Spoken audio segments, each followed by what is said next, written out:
Hi everyone, welcome back to my channel. I'm Isabel and this is my library. Today I bring you Things I Love in Books, Part 2.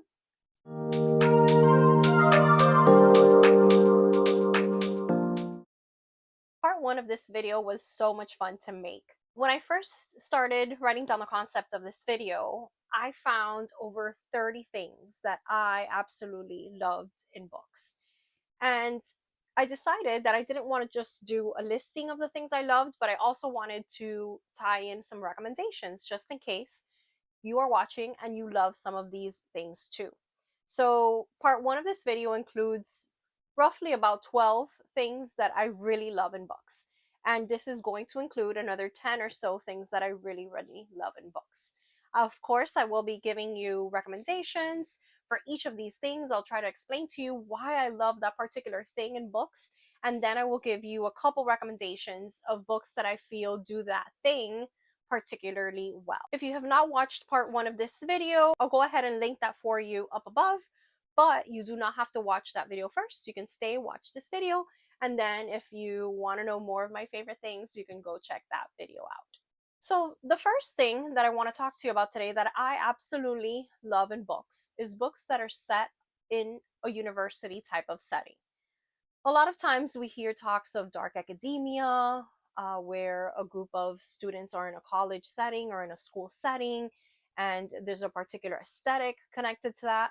I do love dark academia as well, but I think my requirement isn't even that it be a dark academia book. Any book that takes place in a high school setting or particularly in a college campus, I absolutely love. There's just something about a group of people coming together, something about a professor that may have a hidden agenda, uh, friends reuniting from the past and coming together again to maybe solve a crime. Those are always some of my favorite settings.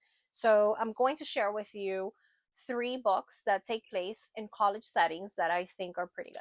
So the first one I will be recommending to you today is The Protege by Jody Gurman. And in this book, we are following a professor named Dr. Hannah Briers, and she's an anthropology professor, and she's also a forensics expert. So this one, what I love the most about it was the actual character of the professor. I thought she was a very interesting character, the way she thought and her thought process and how particularly knowledgeable she was about forensics. And basically, in this book, we are following her and we're also following her assistant, Winter Jones, who's kind of like her TA, if you will.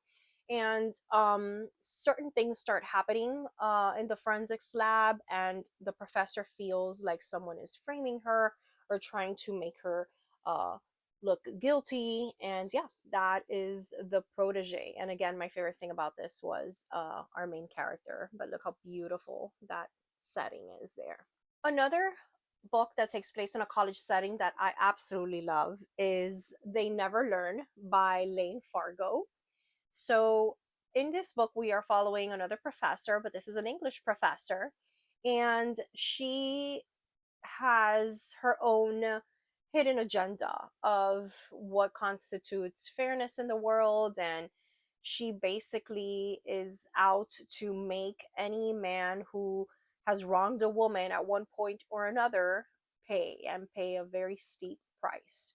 And that's really all I'll tell you about this one. But if you love reading about unhinged women and books where she gets even and have that kind of vibe and take place in an academic setting, They Never Learn is absolutely the book for you. And then the last book that takes place in a college setting that I want to recommend to you today is In My Dreams, I Hold a Knife by Ashley Winstead.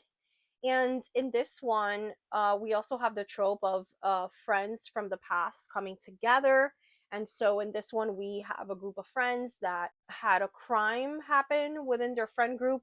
And now, years later, they are going back to the university setting, and they start finding more information about what happened that one night and the death that took place, and secrets start to be revealed. And I thought this was absolutely an excellent book in a college setting. So, another thing I really, really love in books is books that take place in a carnival or a fair or a theme park of some sort, an amusement park. Maybe it's because in the real world, I love amusement parks. I love fairs and carnivals and theme parks. There's just something magical, I think, about them. I absolutely love the smell of theme parks and the food and the screams of the people on the rides and the little souvenirs. And there's just something very nostalgic, very magical about fairs and carnivals for me. And when you take something that I love so much and you put it as a setting, and normally it's kind of a scary or spooky setting, it's one of my favorite things. So, I will be sharing with you 4 books that take place in a setting like this one. And the first one is a book that appeared on my first video for another reason, and that is Hide by Kirsten White. So, I'm just going to go ahead, and since I already talked about it in the other one, I'm just going to highlight that this also takes place um, in an abandoned amusement park. So, if you're looking for those vibes, this is a book that I already talked to you about, and it does take place in an amusement park. So, next, I want to share with you this is Fantastic Land by Mike Bakoven. And in this book, this is kind of like an interview style of narrative, but we are following this interview that is happening of various survivors of this event that happened in Fantastic Land, which is an amusement park, and a lot of people died. And so it's aftermath. This is the aftermath of that, and we are finding out what is happening through these interviews. But it does take place in Fantastic Land, and it tells us all about the different parts of the park and the different rides, and that was particularly something interesting about this. The only thing I didn't like about this book is that we were finding out about everything after it had happened. So this was like the aftermath of that, and I kind of would have preferred if it would have been like as it was happening. I didn't really know that going into the book, but other than that, it was a pretty solid read, and it's very good on giving you that carnival fair amusement park kind of vibe. So the next book that takes place in an amusement park is The Island by Natasha Preston.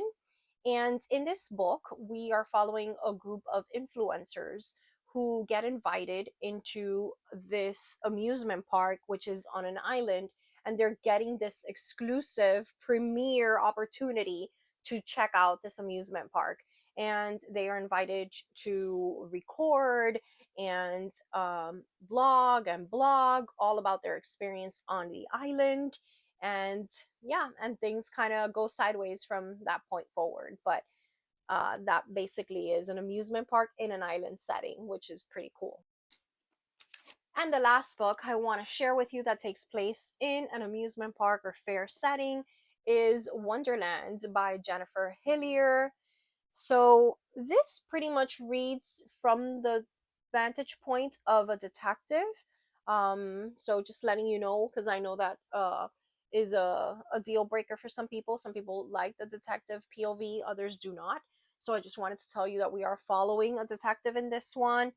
We are following Vanessa Castro, who's the deputy police chief, right? She's just been appointed to this new position, this new job, and all of a sudden, a morning of, they find this rotting corpse in Wonderland, and which is the park.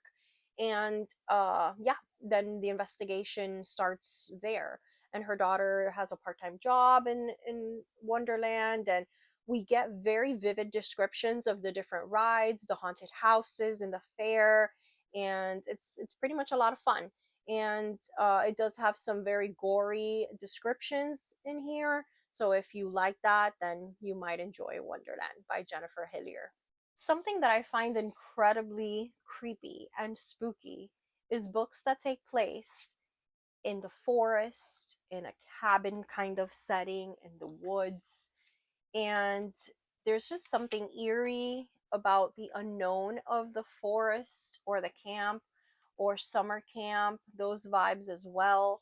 And I absolutely love books that have this element. So I'm going to go ahead and share with you 5 books that take place in either a cabin or the woods or a forest, or at least have a very strong component of that. So the first book that takes place in a cabin kind of setting in the woods that I want to share with you is Stolen Tongues by Felix Blackwell. And in this incredibly spooky book, we are following a couple who decides to go away on this mountain kind of retreat to a cabin for their anniversary. And once they are there, they start to hear and see this very dark and creepy figure that continues to communicate with the wife, Faye. And yeah, that's pretty much all I will kind of tell you. But it's very snowy and in a cabin, and it's got this incredibly creepy kind of figure. So if that's something that you like, Stolen Tongues is a book I recommend to you. Lots of people love this book. They describe it as an incredibly scary book. I thought it was pretty scary, but by the time I read it, it had been very hyped up for me.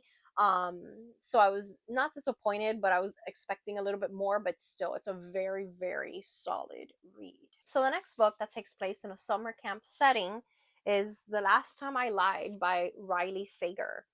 And in this book, we are following a main character named Emma, who once upon a time in her youth attended this summer camp and had not the greatest of experiences. There was a game involved of two truths and a lie that she would play with her friends, and then something happened that kind of marked her for the rest of her life. And then now, as an adult, for some reasons, Emma returns to the camp as a counselor this time, and one more time has to confront her childhood memories and what happened to her once upon a time, and deal with that now that she's an adult. And again, this definitely has that summer camp, summer vibe. So, this next one also takes place in a summer camp, but it's a different kind of summer camp, and that is the book called Camp Damascus by Chuck Tingle. And basically, this is taking place in a conversion camp. So, parents who do not agree with their children's choices of their sexuality, or uh, if they suspect or find out that their child might not be straight, they get sent to Camp Damascus. And this book has a lot of very, very cool horror and gore kind of elements. And we still get all of that gore mixed in with being away in a camp setting. So it was a pretty strong book. The next book is not really taking place in a summer camp or in an actual kind of cabin, but there is an element of camping that is pretty strong throughout the book. So I decided to add it to this list, and that is Middle of the Night by Riley Sager. So, in this book, we are following Ethan, who is now an adult, and he's an adult who is plagued and troubled by something that happened to him in his youth. And one night, while he was camping in his backyard with his friend, his best friend disappeared. And we are now following Ethan years later, when he is still trying to piece together what happened to his best friend that night. And he goes back to recreating that night and trying to spend some time in uh, a camping environment to see if he can trigger his memories of what happened once upon a time when his little friend went missing. And that's Middle of the Night by Riley Sager. And then the last book that I wanted to include in this category, I'm not going to tell you too much about it because it's one of those horror books that I personally feel that the less you know about this book, the better. I went in pretty blindly when I read it. and I absolutely loved it. The reason I'm adding it to this list is because a lot of a lot of the different elements of it take place in a forest setting, and yeah, that's why I'm adding it to this list. And that book is Pen Pal by Dathan Auerbach. And guys, this is one of the scariest books that I've read. And not that the whole book is scary, but this has some of the scariest scenes that are still pretty much in my head years after I've read it. And there's just something so haunting about the way that it is told. Um, and yeah, we're basically following the memories of this man, of certain events that happened in his childhood that marked him. And it's just so, so eerie. And that's really all I want to tell you. I'm choosing it for this category because a lot of those scary scenes do take place in a forest, and I know this came out a long time ago and a lot of people talk. This is a very loved book, I feel. But if for some reason you have not read this, please make sure you pick up Pen Pal. It's a very, very fast read. It's only about 230 pages, and it's just one of the creepiest, spookiest things I've ever read. So this next category is pretty specific, and last time I mentioned two books for another category that also do this very well, so I will very quickly cover those first. But basically, this thing that I love is books that have puzzles in them. Puzzles for us to solve, puzzles for us to try and figure out along with the characters. And of the books that I talked about last time, obviously the Westing game has that element of puzzles, and so does the Inheritance games. So, although I picked those for other categories, I still wanted to signal them or point them out to you as also being books that contain puzzles that are very, very interesting. And the main one I want to talk to you or use for this category today is actually, it's a series, and I believe that this series of books does this exceptionally well. And that is Truly Devious by Maureen Johnson.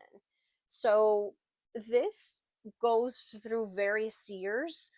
It takes place in a boarding school type of setting, and the book opens up um, talking about, like, older times, and then we have like the 1930s, and then we move on to modern day where we have a young girl named Stevie Bell who has heard about the previous case, and she's trying to open up that cold case again to investigate during her time here at Ellingham Academy. And just so that you can see what I'm talking about with the puzzles, we have like a lot of like riddles that need solving, and um it's pretty much like a very big part of the book. It's not just like an isolated kind of thing, but it is like a part of all the books. And I say all the books because this is one of the books. And then we have The Vanishing Stair, and then we have The Hand on the Wall. And these are just absolutely wonderful. They are YA, um, but they're they have very mature concepts as well, and it doesn't really feel childish or little kiddish. At least it did not to me. And I think the mystery and puzzle components is very, very strong in this series. So I highly recommend the Truly Devious series if you enjoy puzzles and mysteries to be solved. So the next category that I love in books is when we have the weather affecting the lives of characters, and in particular making characters feel trapped in or causing them to not be able to enter or exit, building this unease or feeling of claustrophobia. And a lot of the books that I talked to you about for the isolated close circle mystery category in my first video pretty much fit into this category, but I will not be using any of those as recommendations for you today. This is pretty much a category that I think is pretty broad. We see this a lot in books. So I did keep those as isolated close circle mystery recommendations. If you remember, or if you've seen the video, books like The One and Shiver, um, One by One by Ruth Ware, books of that nature have that element, and I kind of kept them, but they also could fit for this category because a lot of times the isolated closed circle mystery happens because of inclement weather, and they are kind of trapped in all together and they start dying one at a time because of the weather. But I decided to, for this category, pick all the other books I had not chosen for that, that maybe are not necessarily closed circle mysteries, but they are still characters that are confined to a particular place. It could be an island, or it could be a house, it could be on a ship, a hotel, and they just can't really like come in or get out because of the weather conditions. So the first one I want to recommend to you for that is The Night of the Storm by Nishida Parekh. And in this book, characters are trapped together in a house because of a hurricane.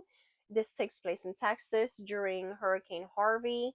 And basically, all the characters are stuck in this house because there's a storm coming and they decided to seek shelter together. But clearly, even though the inclement weather is a threat to their lives, there's other threats as well. So this is a great example of how the weather traps the characters in their setting. The next one I want to talk to you about is The Woman in Cabin 10 by Ruth Ware. And in this one, our main character goes on a cruise ship because she's part of the press and she's going on this as a vacation to kind of follow up on what is who are the people there and conducting interviews and things like that. But very quickly she finds herself, because of weather conditions and such, she finds herself trapped in this ship. And I do know that Ruth Ware is releasing a part two to this, I believe, this summer. And it's been years since the release of this book. So I find it so interesting that she's now coming up with a part two. This is from 2016. So almost 10 years later, the story, I guess, is still like alive in her head that she's coming up with a part two. So I couldn't be more excited because this was a great read. So the next book dealing with inclement weather trapping people in that I want to talk to you about is Daisy Darker by Alice Feeney. And in this book, we have family members that are reuniting or getting together because it's the grandmother's birthday, and they are all coming together to her house, which is set off on this island. And it has a very unique premise in the fact that, like, when the tide goes up, nobody can really like come or go from her house, and they're kind of like stuck there until the 8 hours or so pass. And I thought this was a great read, a very shocking or surprising kind of read. So if you like that, then this is a book you should check out. Another book dealing with inclement weather affecting the characters is The Drift by CJ Tudor.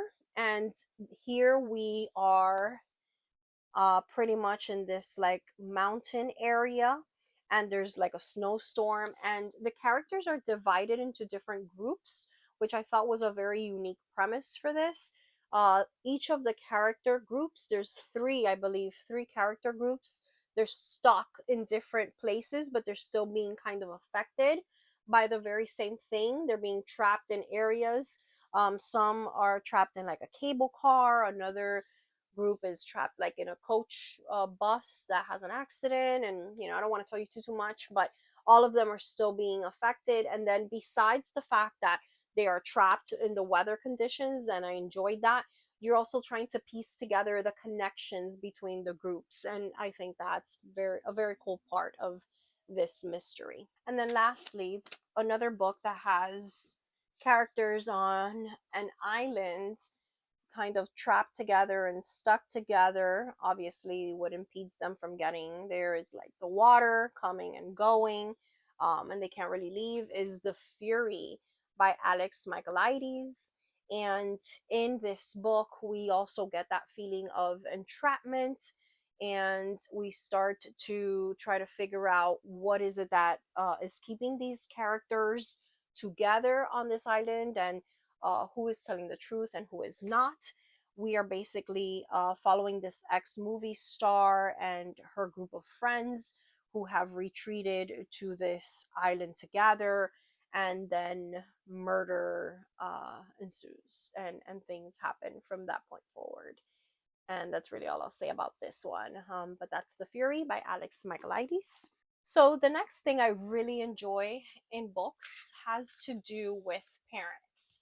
And I love reading about parents that are willing to do the unimaginable for their children, or to protect their children, or to avenge their children. There's just something about that human emotion of parents doing whatever it takes to save their children or protect their children that I really enjoy reading about. So I have three books in this category. One of them I mentioned to you in my first video for another category, but I'll go ahead and talk to you very briefly about it for this one, and that is Wrong Place, Wrong Time.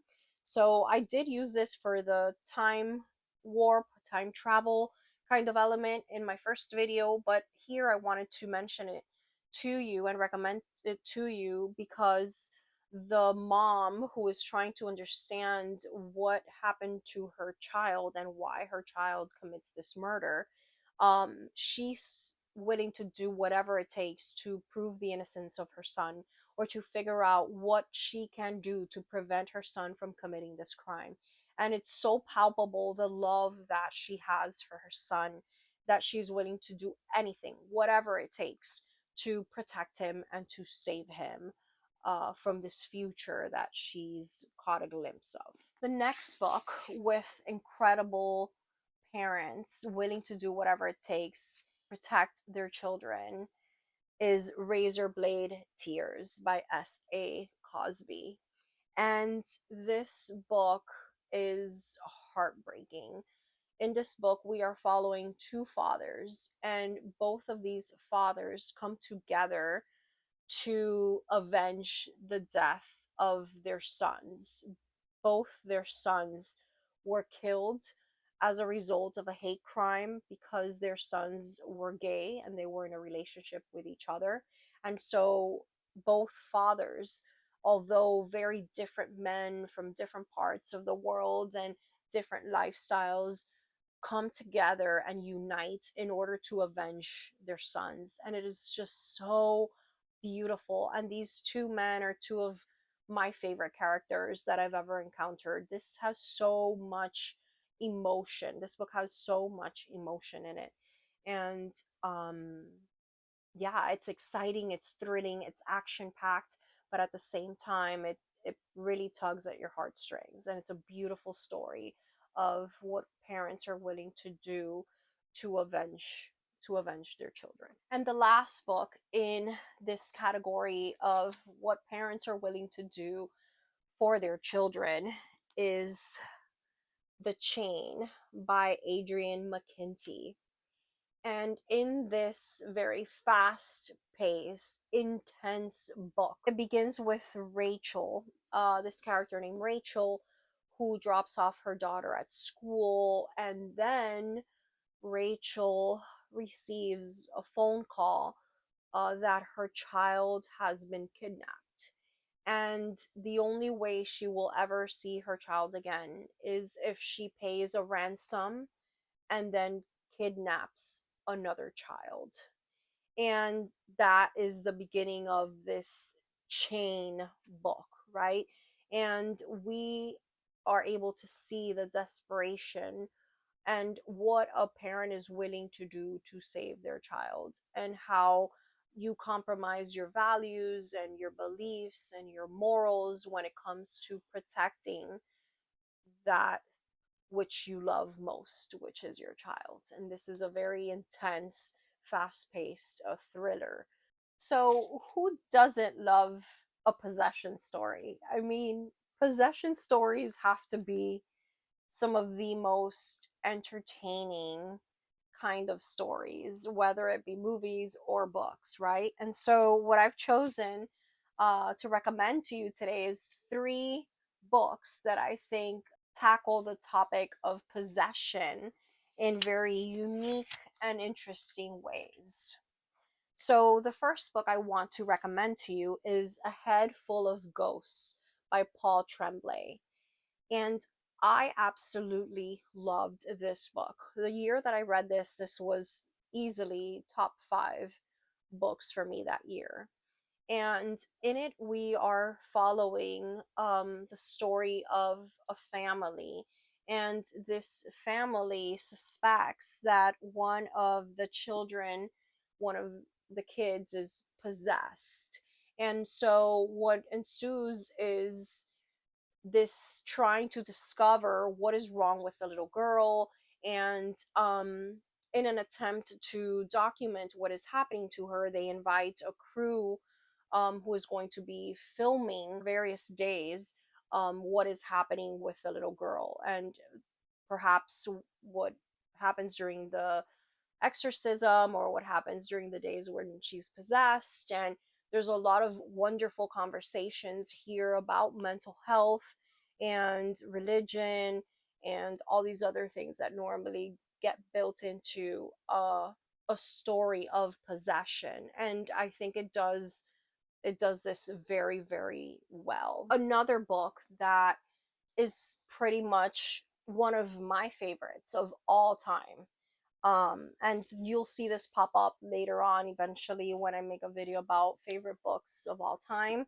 um this is one of those for me, and although it's a story of possession, it's also a story of friendship, and that is My Best Friend's Exorcism by Grady Hendrix. And this is one of my favorite books of all time. In it, we are following these two friends who have bonded from the moment that they met. They pretty much have been inseparable their entire lives, Abby and Gretchen. And they first became best friends in the fourth grade, and we follow through middle school and then eventually high school. And as we see them growing up, different things start happening. And one day they head out to the woods, to this cabin like setting, and something happens there where we fear that one of them has become possessed.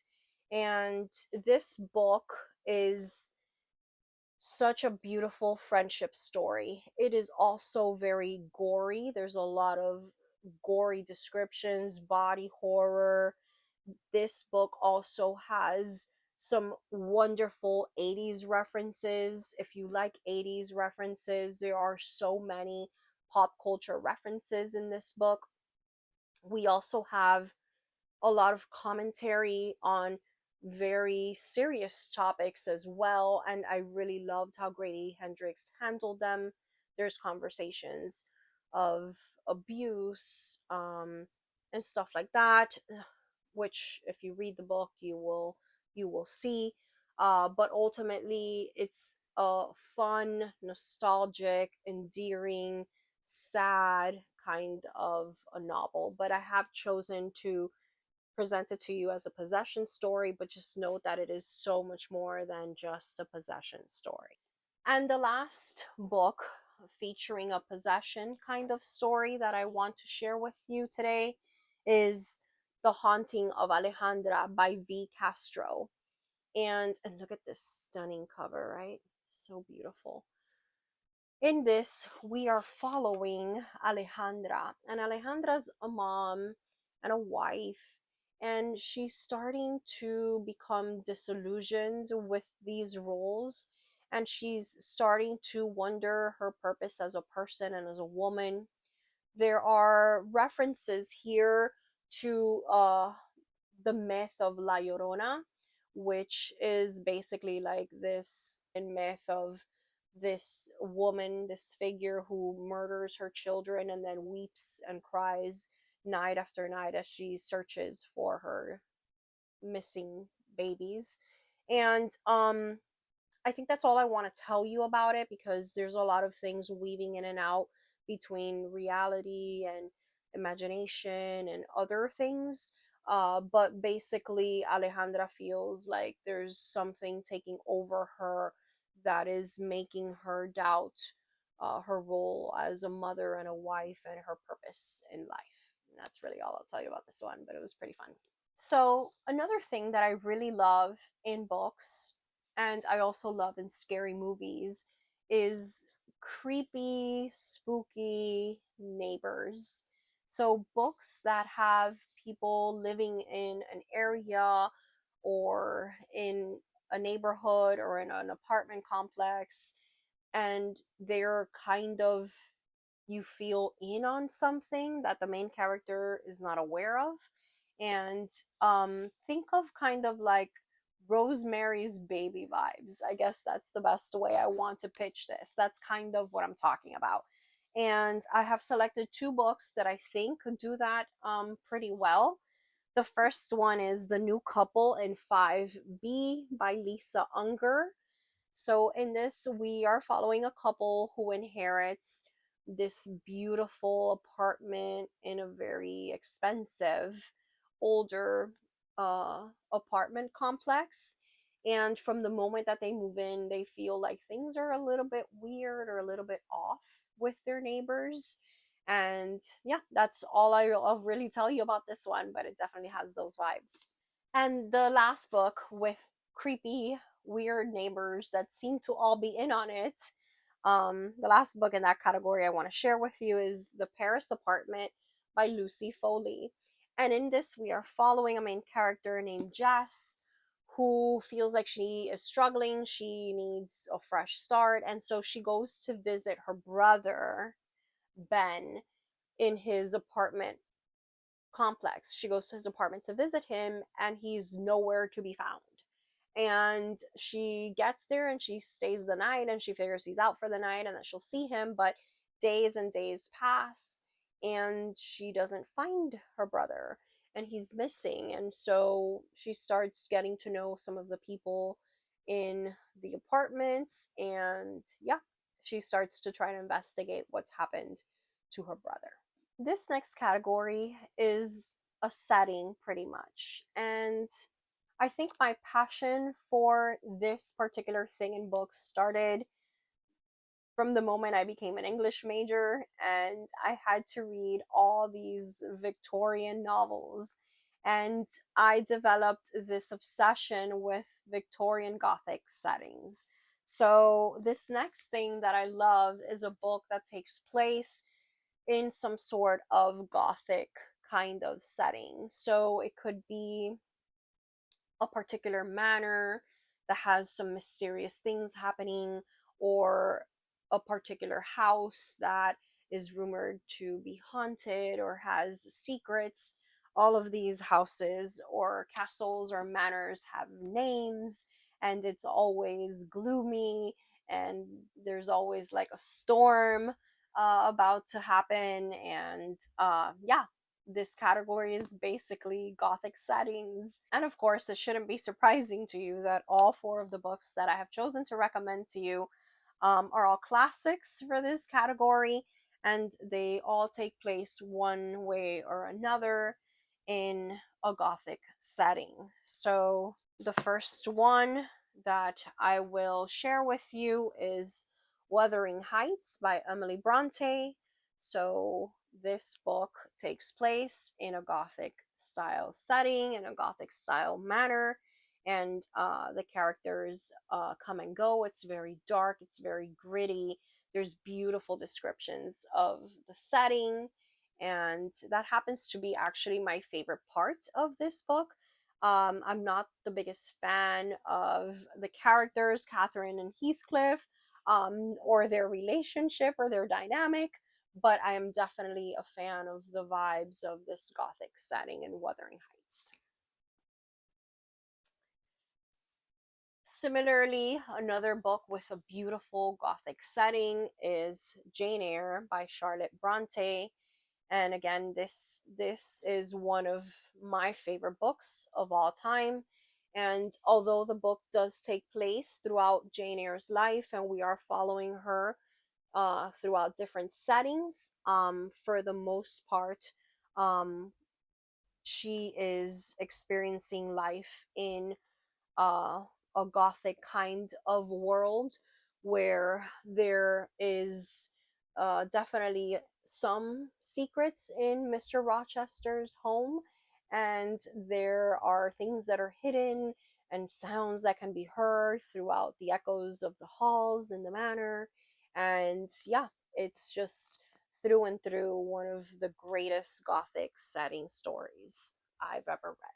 Next, we have Frankenstein by Mary Shelley. And in Frankenstein, the source of the Gothic setting is also coming from its very heavy sci fi influence. We spend a lot of time talking about Dr. Frankenstein's laboratory, and we are also talking about the cemeteries. And so a lot of this takes place in a laboratory setting or in a cemetery kind of setting. And obviously, it's still taking place like in a home, but we do have a shift that's a little bit different in Frankenstein. But it's still very much filled with the lavish descriptions of everything that is Gothic, from the dark colors and the cold, damp parts of the homes, and the very heightened emotional characters and everything that makes up a good Gothic story.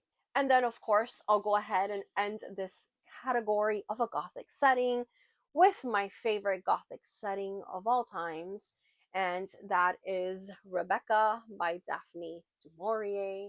And in this, we are following a main character who marries a man, Mr. De Winter, that she's very much head over heels in love with, and she goes to his home to live as Mrs. De Winter in a home that she grew up hearing all about, and now magically it's her home. But this home, of course, has everything gothic and haunting that you can imagine. And I think that's all I want to say about that, because I am preparing a special video just on Rebecca and some of my favorite books. So I'll tell you more about it there. But this, trust me, has all of the gothic goodness in the world. So now we have reached the second to last category of things that I love in books. And this one is that I love books with a wedding setting. And this could be creepy wedding vibes, spooky wedding vibes, fun wedding vibes, romantic wedding vibes. But these books all share that in common.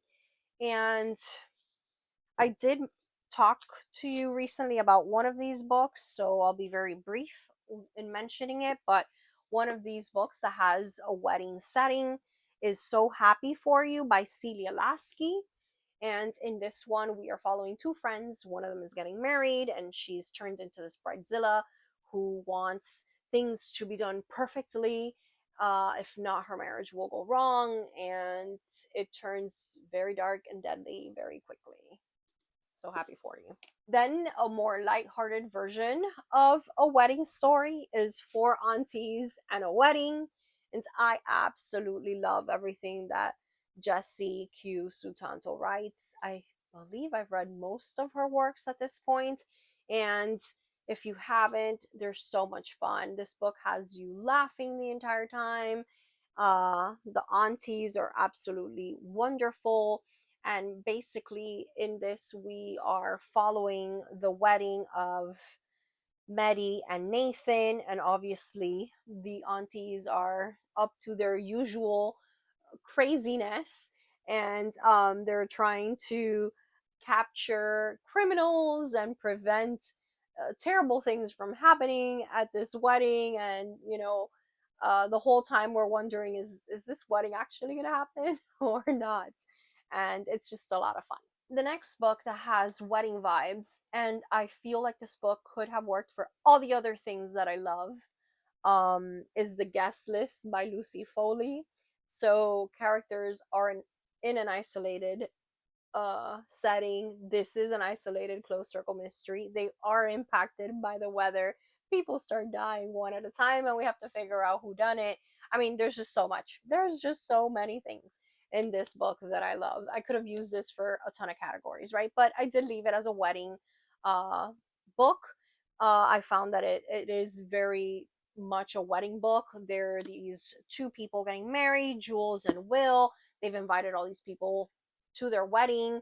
It's set in Ireland, and they all come together, and there's secrets and treacherous behaviors happening, and you have to kind of figure out who done it. And the last wedding book that I'd like to recommend to you is this thriller, You're Invited. And in this, we are following two former friends who have a turbulent past in their relationship as friends.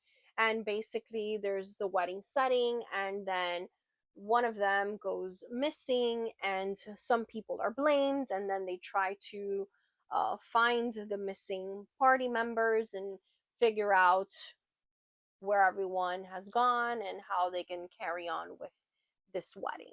And I think that's all I'm going to say for this one, but a great wedding one if you like that. And we've reached the last category, the last thing that I love in books for this video. And it pretty much has to do with a reality TV component.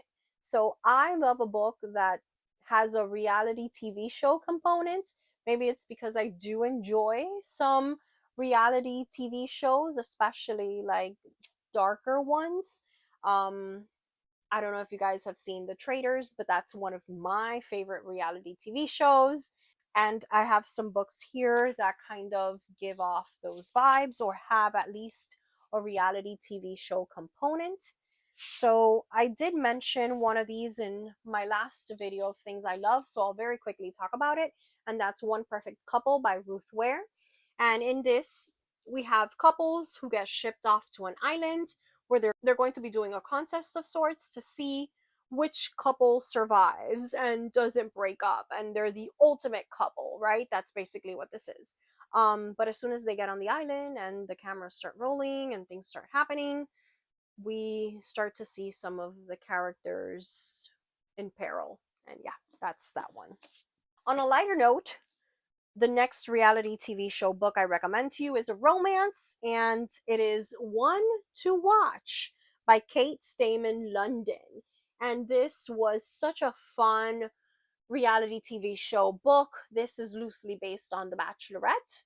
And basically, the main character gets invited to be the Bachelorette, and we're just following everything that has to do with the TV show. It's a very strong presence in this one. We're very aware of production and the camera crew and all of that, but in essence, it's just a really nice romance. The next one that I want to share with you is 14 Ways to Die by Vincent Ralph.